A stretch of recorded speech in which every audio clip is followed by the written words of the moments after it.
So, end of the era for Tyler Van Dyke at the University of Miami. Let's go. Let's give it up to the youth. Loyal to the squad if we win or we lose. It is in our veins that orange and the green running through and through. Cause you know we want it. Your squad versus ours, now they don't really want it. Authentic green deep with throws in abundance. Get ready for the storm cause the hurricane's coming. Let's give it up to the youth. Loyal to the squad if we win or we lose. It is in our veins that orange and the green running through and through. Cause you know we want it. Your squad versus ours, now they don't really want it. Authentic green deep with throws in abundance. Get ready for the storm cause the hurricane's coming. All right. So, guys, as you all heard, as I have heard, Tyler Van Dyke has entered the transfer portal. That leaves Miami with unproven quarterback Ja'Cory Brown, who we thought that might would go into the transfer portal, but as I have listened to Alex Dono and Lockdown Kings, looks like Ja'Cory will be playing in the upcoming bowl game, but his future from that point on still remains up in the air. But as I told you at the beginning, Tyler Van Dyke has entered the transfer portal and is leaving the University of Miami. Now, we all know that Tyler Van Dyke was thinking about leaving Miami in the beginning of the season, and Alabama was one of the places that was looking for Tyler Van Dyke, but he decided to stay. Some say it was about more NIL money or more opportunities, but who knows?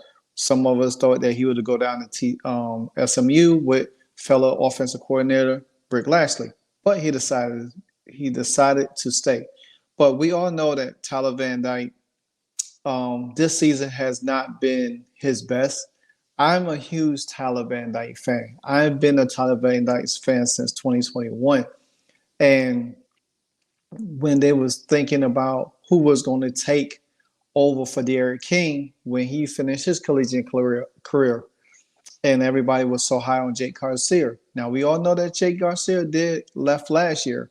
Last year and playing somewhere else. But when it came down to it, Tyler Van Dyke beat Derek King. I mean, not Derek King, but Jake Garcia out. Now, let's rewind back to how all of this got started with Tyler Van Dyke being Miami's field general. So, in 2021, Tyler Van Dyke, that was his breakout season because he started in the final 9 games of that season in a relief for injured Derek King. That's the year that Miami had played. I think they final year under Mario, not Mario, but oh gosh, Manny Diaz. And that was a year they had Michigan State on the schedule. They had Alabama. The first game on the schedule was they got blitzed. They got beat down bad. They had Kenneth Walker. They played Kenneth Walker with Michigan State at the time, which Kenneth Walker ran all over. Game was kind of semi-close. But anyway, but when Derek King got hurt,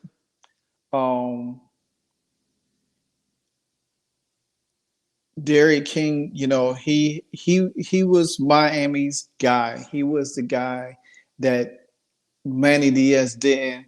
If he didn't get hurt, he would have finished the whole season. That's just because Manny Diaz didn't believe in moving anybody else or giving other guys opportunity. But step in Tyler Van Dyke, who had a successful year. In that short-lived season, he went on to be ACC Rookie of the Year. I think he passed like 5 straight games over 300 yards. There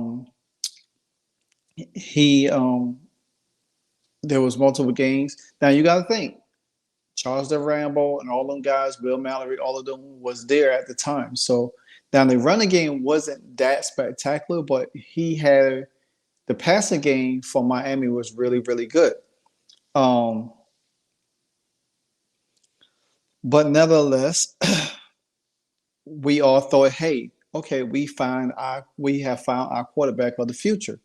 No matter what transpired with Manny Diaz being fired, let go, Mario Cristobal name was thrown out there so much. Now, a lot of people don't remember, but Mario had Justin Herbert over there in Oregon.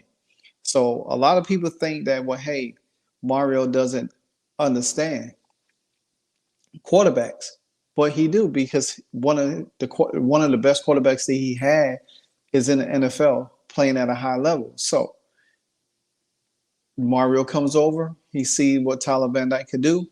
Now I think the one mistake that Miami had with Tyler Van Dyke was when Mario came, he brought in Josh Gaddis from Michigan, which he was the offensive coordinator there, but he was a run-oriented guy.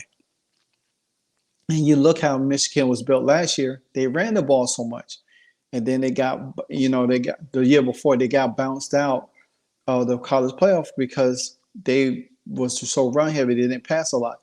But now, if you look at Michigan now, they still run the ball a lot heavy, but um, they do pass a little bit here.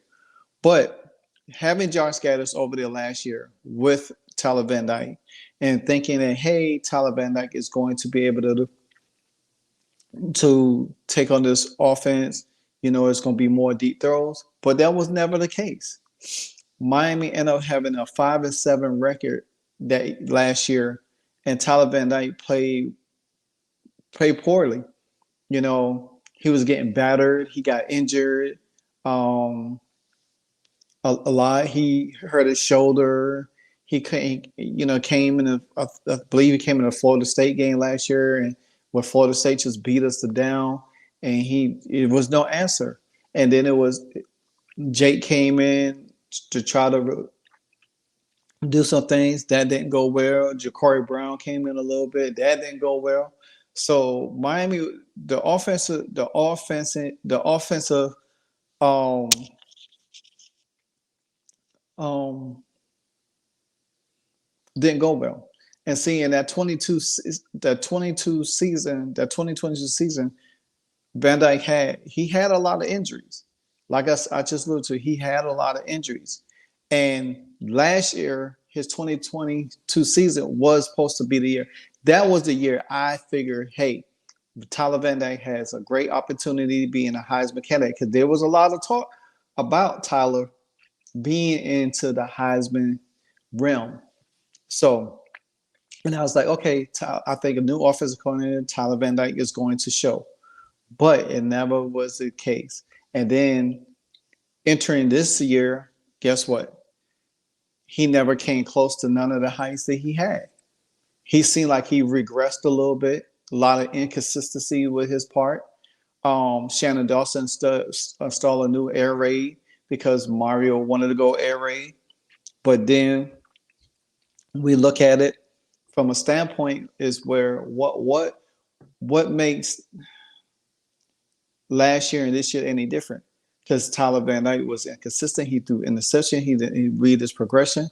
And maybe Tyler wanted out long ago. He just didn't probably know how to. Well, maybe if he just had,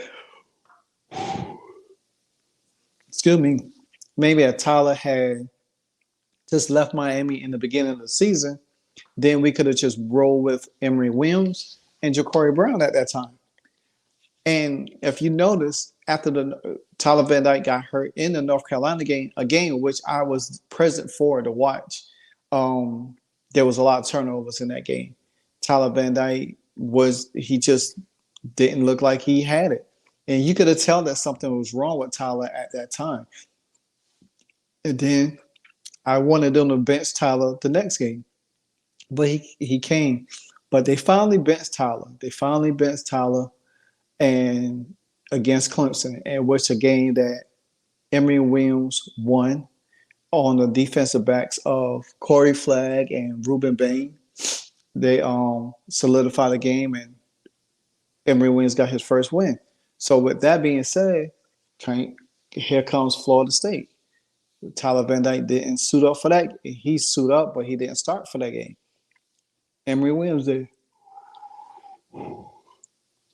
And And I do believe if Emory Williams didn't fracture his forearm in that game, going diving for that 4th and 1 to get the first down, I do believe whatever the outcome was in there, because it was a minute and some change left in that game, and I do believe that if Emory Williams had he got close down there, or to say, you know what, hey, we get down there and we still lose the game, because we only lost what about 7 points. I think it's 27-20 at that time. So I don't think Tyler would have started the rest of the season if Emory Williams didn't get hurt. But since Emory Williams got hurt, we had to go back to Tyler, because you still have a redshirt freshman, Ja'Cory Brown, that we still don't know how he's going to run this offense, because there was a lot of talk in spring camp that Emory Williams had learned, knows the offense a little bit more than Ja'Cory. Whether that's true or not is remains to be seen. But we're going to have that opportunity to see Ja'Cory in the bowl game that know how much he does know this offense. So, and I'll touch on that towards it, a little bit towards the end of the video. But with the season king, Tyler Van Dyke, like I said, never came close to his redshirt freshman year. And like I said, I was hard on Tyler Van Dyke this year, because I know he had so much potential, and I feel like Tyler Van Dyke would have been able to do the things that he needs to do. But like I said, he never came close. He never had a chance to really show. So now that he's into the transfer portal, Miami only has 2 scholarship quarterbacks on there, and that's Williams and Emory Williams and redshirt freshman Ja'Cory Brown. So don't know what's going to happen, but I do, I think this year could have been a really great bounce back year for Tyler Va Dyke. With the struggles, the interceptions, and, being benched, it just never showed. Now, Tyler did bounce back against Louisville, where even though they didn't win the game, but he bounced back. He showed a lot of maturity. And you got to give Tyler a lot of credit for handling the situation now, the last couple of games where he was benched and he had to come back in. And I feel like Tyler knew that once he was benched, that was it for him, because he would have had to been looking over his shoulder. He definitely would have had to been pretty much like, you know what, hey, I'm going to have to compete for the starting job with, Emory or Ja'Cory, and I might not get it. So instead of him staying there another year, why not transfer where he could go into another situation as a starter off the bat? Now he will have to learn a whole nother offense. Now that depends if he goes down to SMU with Rick Lashley. Depends on their quarterback situation down there. Don't know much about that, but rest assured that I do believe that he's going to get every opportunity to prove himself if he wants to make it to the NFL. I don't think he's going to be I don't know. I mean, he's smart. Tyler's very smart. He's understanding, but I don't think his mechanics, the way he throw the ball, is really not great. And a lot of scouts is going to pick up on that. He has to throw the ball. He sides arm a lot of the passing, and he doesn't read the defense properly. He locks on one person, and if that guy is there, he's going to take sacks. He's going to get banged up. So it's going to remain to see how he starts the 2024 season and mature enough to raise his stock to be an NFL star quarterback. And he probably be a late round quarterback. I don't think he's a first or second round pick. He could be a third or fourth, fifth round guy, so we'll see. But with Emory Williams out with injury right now, that leaves Ja'Cory Brown. Like I said, that Ja'Cory Brown will, pending reports of what I got from Alex on Locked On Canes from his source, where he got his information is that Ja'Cory Brown is not transferring. They want to sit down and talk to him. They want to have a meeting with him. And if he plays in a bowl game, hopefully he shows what he can do. Maybe Miami won't have to look for two quarterbacks in the portal. They could look for one, to back up Ja'Cory until Emory heals. So that would be a great thing. So say, hey, you know what? Emory Williams, we don't know when he's going to be healthy, when he's going to be compete.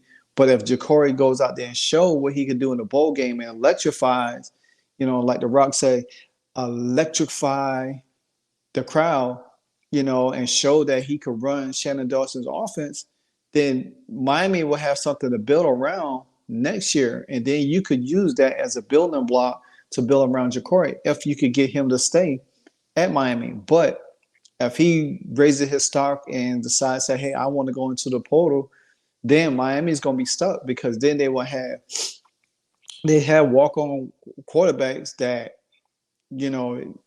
are they prepared to come in and step in? Don't know. But Miami will have to dig deep into the portal. And this all depends on, what Ja'Cory does after this bowl game. So we'll see what the bowl game is and where they're playing at and so forth and so on. But who knows at this point in time? Who knows? So I hope the bowl game be close. I hope it be like in Atlanta. I hope it be like in Florida or Charlotte, because I definitely want to go to that bowl game. I want to see them play in the bowl.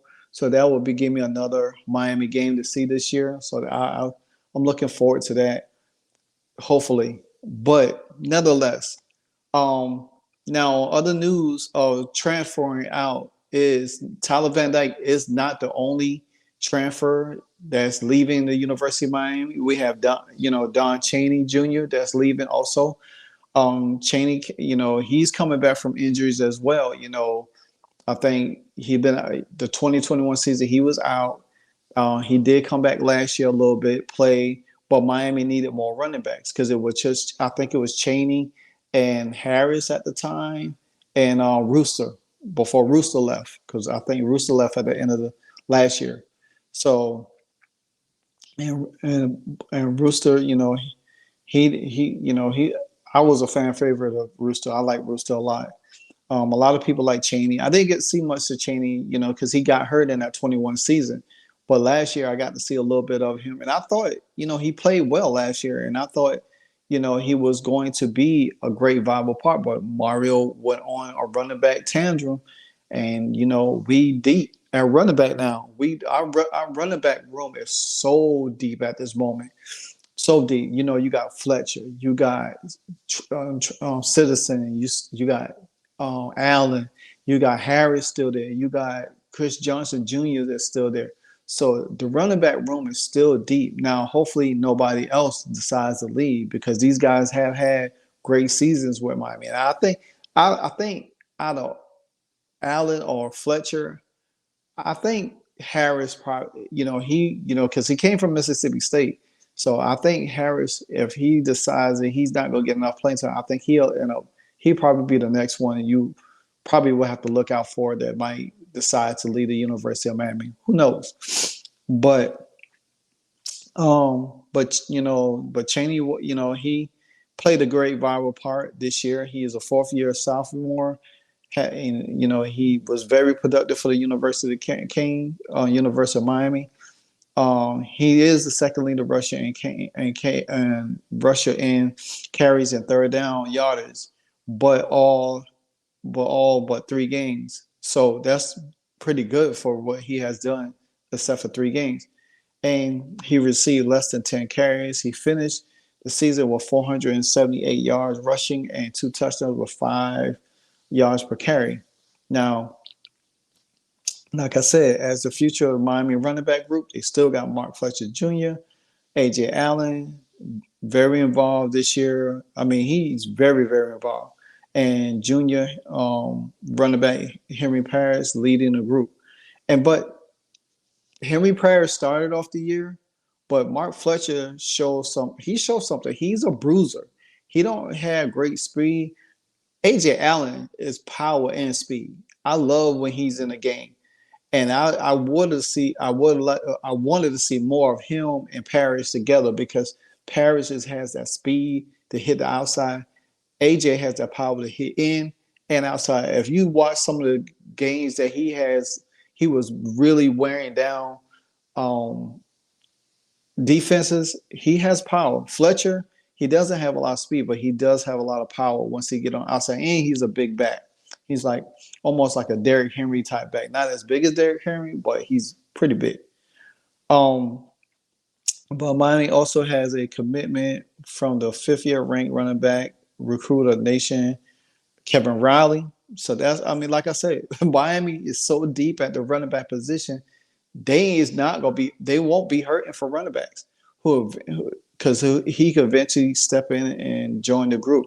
And it's going to be, I mean, I got to see Chris Johnson Jr. I'm excited to see him more because of his speed. And if he's anything like his dad, oh my God, look out. Look out. I'm telling you, look out. I think he came into in that Bethune-Cookman game a little bit. And he did score it on a touchdown. So yeah. The next person that's leaving the group is Corey Flaggs Jr. Flagg has been consistent. He's been a staple of the Canes for the last 4 years. Been one of the team's leader defenders on both tackles and tackles for loss. On Miami's team, he has been one of the best in the nation in stopping a run. Flagg has also been a consistent piece. And Corey Flaggs, he's not fast, but he's very, very consistent in what he does, especially tackling and definitely in the run game. Now, he registered 48 tackles and 7 for loss. He started 2 games this year. Started 2 games.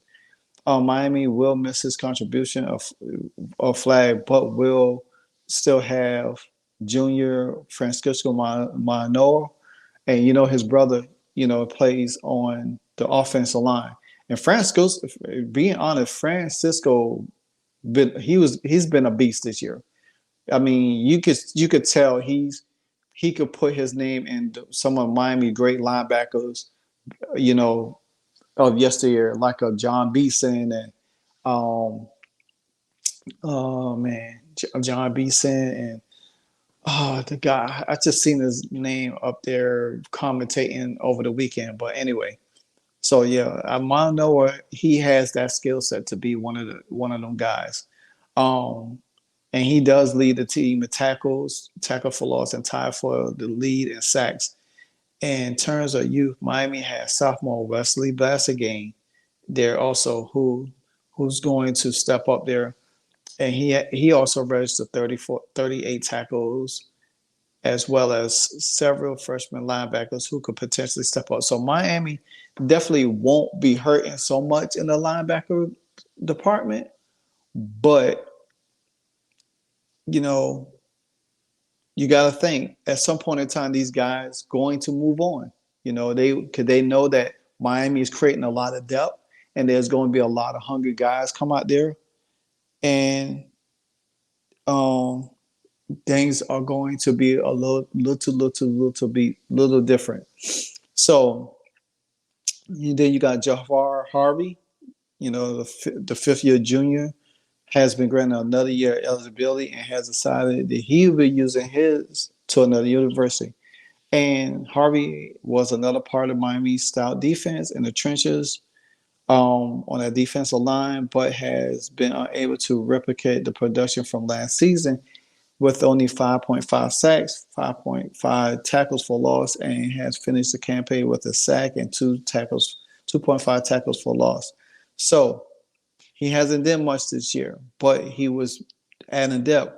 Miami will take a hit in the trenches, losing Harvey and likely Leonard Taylor, which I like Leonard Taylor a lot. Leonard Taylor has done a lot of great things, and I wanted to see more of him. But, like I say, guys are going to move on because knowing that how Miami's able to recruit now and especially hit the transfer portal, they're going to be able to fill them spots quickly.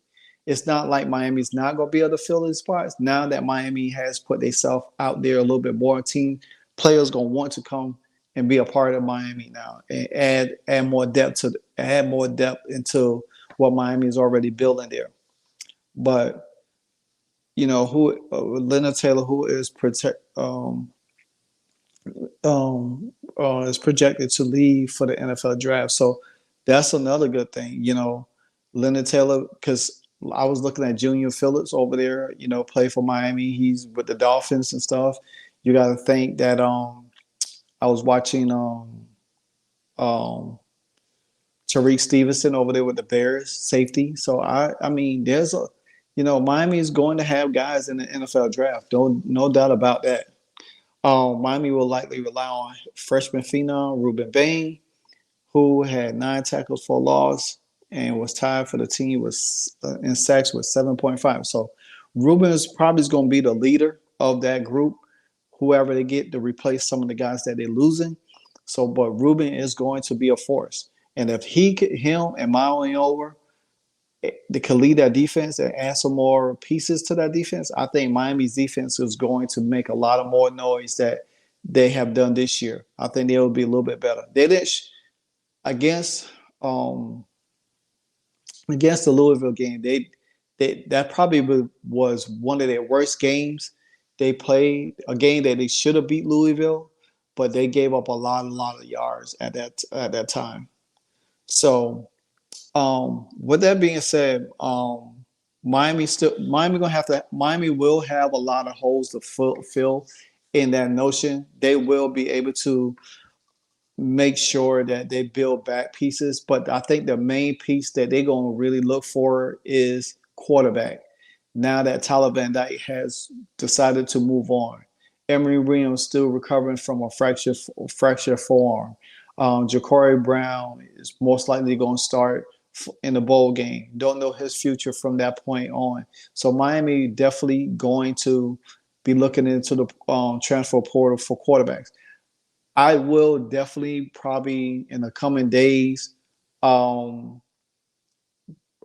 likely do another video of potential quarterback transfers that could come in and help Miami. So I will definitely be working on the list for that. And before I bring it in and I'll look up, the guys. I probably won't do no more than probably four or five guys, depends. And just break it down to, who I feel like could give us a best shot to make some noise next year. So, and like I said this year, if Miami had a really great quarterback play, and not say that Tyler Va Dyke didn't do well. I mean, he did decent. He didn't do enough. I think he should have been able to really own this team. I think he missed a lot of chances to own this team and been one of the Miami great quarterbacks that say, "Hey, I took this team to a great record." Miami had a great chance to really have a great record this year, but nevertheless, is what it is. So, with that being said, stay tuned for the next episode of Canes on the Daily video short of news and notes from the Miami Hurricane Lane. I'm sure there will be some more news dropping, but hey, this is my recap of all the news that's going on. Since there won't be a game right now, so I won't do live shows, but I will be doing video content of bringing you whatever news that may happen for the Miami Hurricanes. But until then, this is your boy LiveWire Sports Media, and I'll catch you on the next video. Go you.